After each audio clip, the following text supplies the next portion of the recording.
I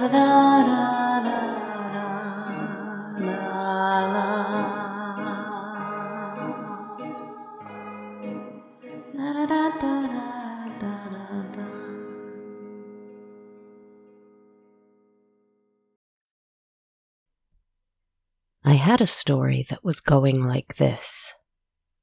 Here, unabashed and unedited, are my bullet points for this story.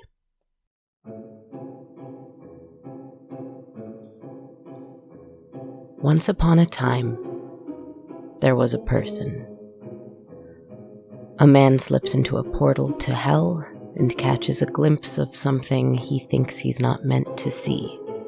An infernal concert in a beautiful concert hall, noise and mockery and horror, until rising away from it, a voice. And all the other demons listen sweetly. They weep, and they soon sing along as if one voice. The soloist laughs and laughs, then they all turn to the person watching, who runs away. The person lives their life for a while and forgets the song. Eventually has a big business meeting, a big speech about how they're absorbing another company or destroying a rainforest for some reason or other. Some enterprising thing, some ghastly greed. But then suddenly, hears the song while giving the important speech in front of a bunch of other important people. Tears come to his eyes, he laughs and laughs and laughs. I'm sure the demons come back, their chaos serving a larger kind of good. Maybe he sees them, his very emotional friends. I don't know. It was all right. It wasn't grabbing me. And a story for the sake of a story is no story at all. A story has to come from a longing, a wanting, an aching, an itching, a pain. And I wanted the story to be about the kind of person who prizes profit over people but learns what to truly value, which is life, human experience, the thing we're here to truly feel in this very short time on Earth, this time around anyway. ... blah, blah, blah. Told it already. Told it over and over and over and over, and even vowed to never tell the tale of a tyrant king again. But they continue to demand attention. Told it before. Punished them before in my stories. Nothing but indulgence on my part. Anything that judges another instead of seeking out what appalled you in them in yourself instead is futile anyway, I think. Or maybe I'm judging myself too harshly, too.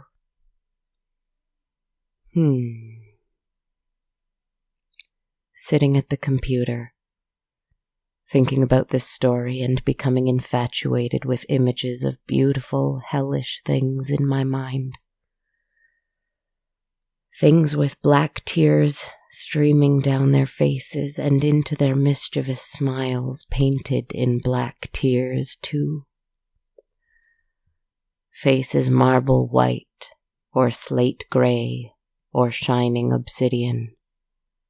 Almost made of stone, if it weren't for how angular they were in their movement as they sawed bow across violin, cello, and viola, or as fingers punched roughly at oboes, clarinets, and flutes.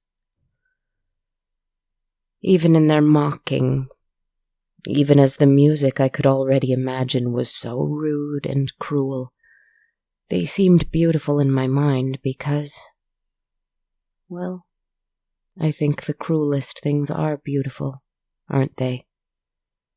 If they were hideous, we would just be afraid, and that's no fun. But things that want to hurt us being beautiful, looking like fairies from a story, looking like nymphs and satyrs from a long-gone myth. Oh, how we would love them to love us, no? Sitting at the computer, wondering if that's enough. Wondering if the music can be done well enough in time to make the rather flimsy tyrant story make sense. I realize my friend who is a cat is sitting on the table facing me. He has been there for a while, but he has been looking at me for some time now. I didn't realize. I was so absorbed in this non-story and whether it would work, could work, is working. His eyes are wide, and he has a focus he usually does not. "Hi," I say, and he does not react to my voice. Then I realize he's not staring at me. He's looking just above me, over my head, behind me. "What's up?" I ask. He doesn't answer, naturally. Then I catch something behind him.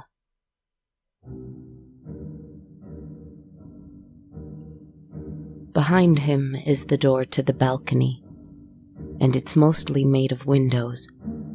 That's why I can see when my phantom stranger stands on my balcony. It's all window, thank goodness, so I feel like I can see the sky when I am home, and I am home when I can see the sky. And behind my cat, who is staring just behind me, in the window, I can see something in the reflection. Behind me there is a door frame leading to the kitchen. From either side of it, dangling from the ceiling, peeking around corners, reaching up from the floor towards me, there are dozens of hands, long fingers, pale white or dull gray or shining black, with dirty, hungry claws curving up and out at me. They seem to come out of the material, out of the walls, the ceiling, the floor, as though through portals.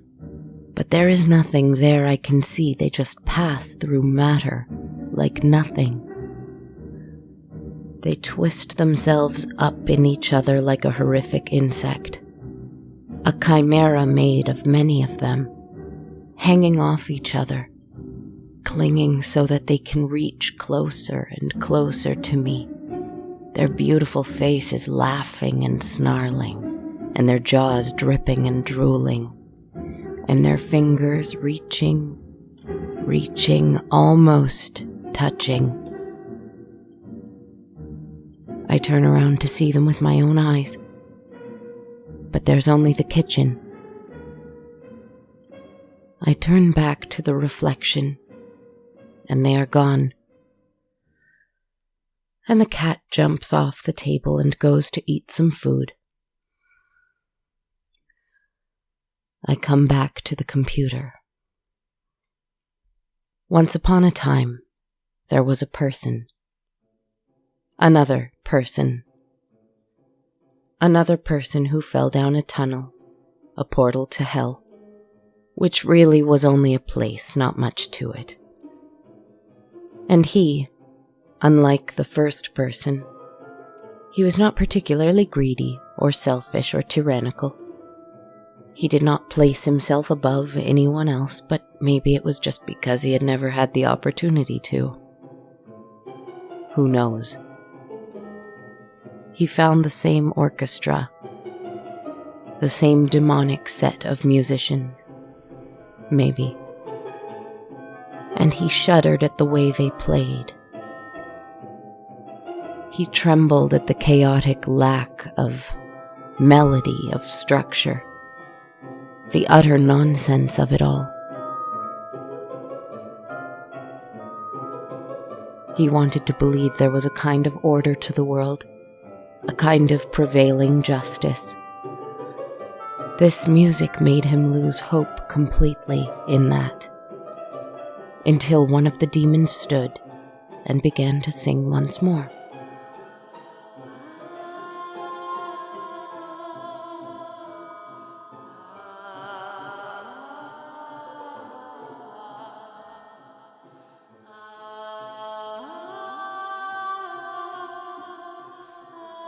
Our visitor didn't know it, but it was a different one than the one who sang for the tyrant king in my first chapter of this story that I've abandoned. I promise I've abandoned it, it's just not good enough to release. But in this next chapter, a different demon sang. So you see, you'd realize that they are all in league with one another. At least that's the idea. And they each get to take turns being the voice of, I don't know, purity, feeling, kindness, longing, whatever it is meant to represent. Certainly it is a song for a kind of spiritual heart, I think. And the other demons once again ceased their noise-making and listened sweetly and wept and smiled. And they turned to the newcomer, the new listener, and watched him intently. And he, terrified, ran away back to the real world, where he would try to continue his life,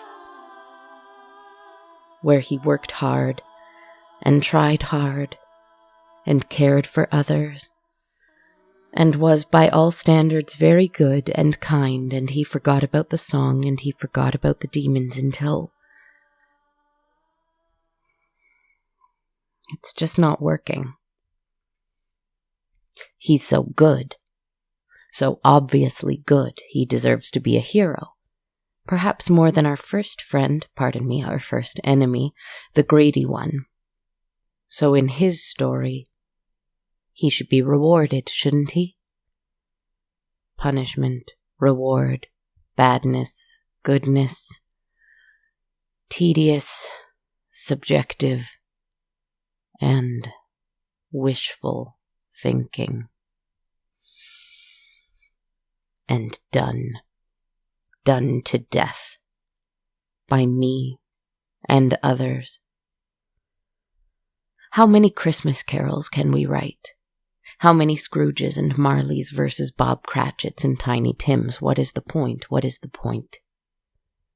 Even Scrooge had to be taken down a portal to hell before deciding to change. And even then, it's fiction. And even then, there were other Scrooges who weren't given the gift of sight. And even then, there were still so many other Tiny Tims who needed help. Lost in solving, lost in metaphor, lost in...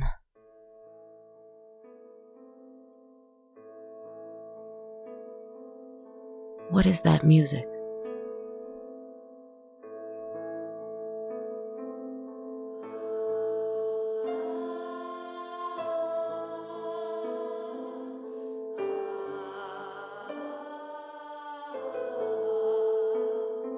That's my voice, isn't it? But I haven't written the music yet. Oh no.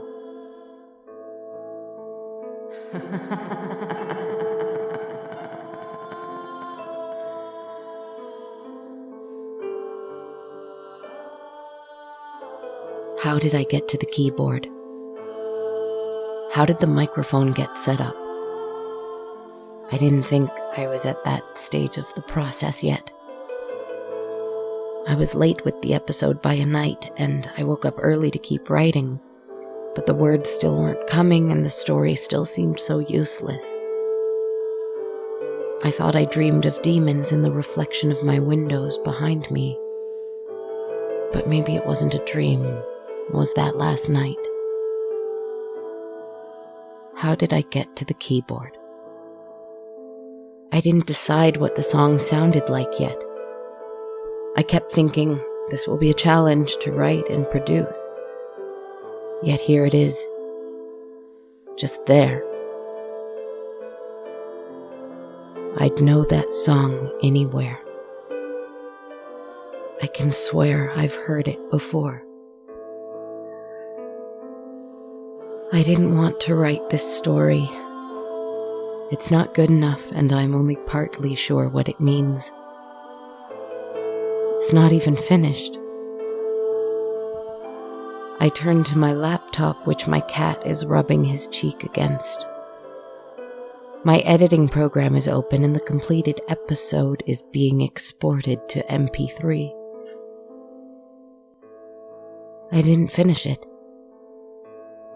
How is it getting finished? I give up.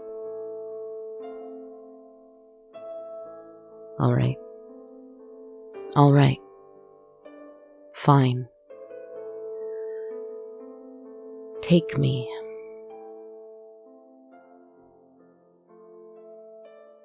I slip down a tunnel. Or is it a portal? It felt like a tunnel. Like the kind a superhero or a secret agent in a movie slides down to enter a secret underground lair. Only that's not where I am. In fact, I'm gone. Can't see myself anymore. I'm in a castle. A dark place. But luckily, I feel a hand take my invisible hand and slip a lit candle within it. I whirl around to see who gave it to me, but the light reveals no one. I walk down a hall, following a red carpet. In front of me, just a candlestick wobbling as though a ghost were carrying it, for I cannot see my hands. Is that what I am, here? A ghost? Is that what you are here, too? I've forgotten. I'm not alone, am I? You're here, too? Thank goodness, and thank you. I follow the red carpet to a room. As the candle enters, I can tell, even in the darkness, that it's a gilded salon, the kind a king, a tyrant, an emperor might have in his castle, full of pink roses and baby's breath, overly sweet and too rich. But then those creatures from the reflection in my apartment crawl down the walls from the ceiling, as they did in my kitchen, hanging off each other's limbs, helping each other to their seats in the room, walking like spiders, crabs, insects, withdrawing musical instruments from within the rat king shape they formed together. They dissect themselves from the mass of bodies they made just a moment ago. They sit down and tune their instruments. I am standing in front of them. Their jet black, stone gray, milk white hands poised, ready to play. Their eyes leaking black tears constantly, and their smiles wide and gentle and cunning all at once. They are so beautiful that I am afraid they will laugh at me. But they don't. They look up, expectantly. I let go of my candle, and you, my invisible friend, take it and light 100 other candles with it in this room.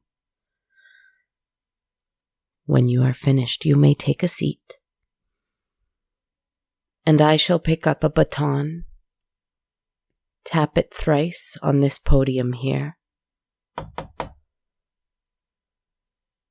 and raise both of my hands suddenly. And every demon in the orchestra lifts their instruments just as fast. They all take a deep breath in, and we play.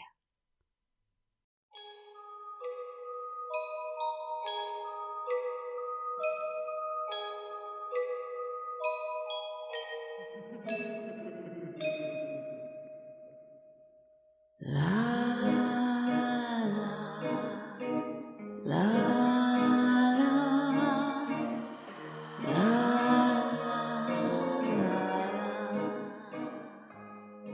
Hello everyone, thanks so much for listening to episode 215 of On a Dark, Cold Night. This is Kristen Zaza, your host, writer, narrator, podcaster, composer, conductor, etc. behind the show. I hope you're doing well and taking care of yourselves as the weather grows colder, if it does that where you are listening to this. Still soaking up some self-care and rest before the moon is new this week. This was a tough one to do, or at least as I write these notes, I expect it will continue to be a tough one to complete. But I'm sure as I record and edit myself saying that it'll feel differently, so who knows what I'll be at that point of the story making. Support for On a Dark Cold Night is brought to you this month by Magic Mind. If you're anything like me, I'm sure you struggle at times to keep focused and alert throughout your day as you navigate juggling responsibilities, tasks, relationships, life, rest and relaxation, and fun too. There's a lot going on in the world and a lot going on within our lives, and having the energy to focus to do everything we want to do is easier said than done. And for me, I tend to lean a little too heavily on caffeine in times of stress, which can make things worse often by adding anxiety and jitters to the mix. So that's something really cool and different about Magic Mind. After replacing 1 cup of coffee a day with this little green bottle of juice, I noticed a difference in how alert, focused, energized, but also how calm I felt. Magic Mind contains a compound called L-theanine, which is known for naturally reducing your body's stress levels, and it also contains adaptogens like ashwagandha, lion's mane mushrooms, cordyceps mushrooms, all of which aid in relaxation and boosting your mood. Changing up my morning routine by adding Magic Mind to it resulted in a noticeable difference in how I went about my day with more calmness and concentration. I've got a 20% off discount code for listeners of On a Dark Cold Night. So to learn more and try out Magic Mind for yourself, go to magicmind.co/cold20 and enter the code COLD20, COLD20, at checkout. They have a money-back guarantee, and if you purchase the subscription, you can get 40% off. The 40% off code only lasts 10 days, while the 20% off discount will be valid beyond that. For either discount, and to learn more, visit magicmind.co/cold20 and use offer code COLD20, COLD20, at checkout. Thanks, friends. I'd like to send a thank you this month to longtime supporter and listener Kyle, who contributed to the show this week via Ko-fi.com. Thank you so much for your continued support of what I do, Kyle. It means the world to me. Ko-fi is a great way to donate to the show on a one-time basis. If you'd like to do the same, head on over to ko-fi.com/darkcoldnight, where you can purchase 1 or more metaphorical coffees to donate. I also want to thank listener Dustin, who not only bought a hoodie for the show, but also left a lovely donation through Bonfire in support of On a Dark Cold Night. Thank you so very much, Dustin. I appreciate it. I don't talk about this often, but if you buy a t-shirt or hoodie through Bonfire, you can also choose to donate to the show in that way. So you can learn more at bonfire.com/on-a-dark-cold-night. Big thank you to Anastasia and Janie, who also donated this year through Bonfire after purchasing merch from us as well. So I just wanted to thank you for that. I know I'm late with that, but thanks so much, friends. And of course, I'd like to thank everyone who supports the show on a monthly basis via Patreon. Through Patreon, donors of $1 or more US a month receive access to my complete and ever-growing soundtrack, while donors of $5 or more US a month get that and a monthly tarot reading video I upload on the full moon. To learn more, visit patreon.com/darkcoldnight. Another great way to support the show is to leave a rating and review on iTunes, Spotify, or wherever else you like to do so. You can follow me on social media. I'm on Twitter at A Dark Cold Night, Instagram at Dark Cold Night Podcast, Facebook and YouTube under On a Dark Cold Night, and on TikTok at Kristen Zaza. These are all great ways to submit questions as well if you have any you'd like to hear me answer in an upcoming story, or episode, or meditation, or whatever I'm calling these now. Thank you again for listening tonight, friends. Thanks for your patience as I was a little late with this one. Thank you for everything, and be gentle with yourselves this week and onward as we head into the holiday season. Good night, my friends.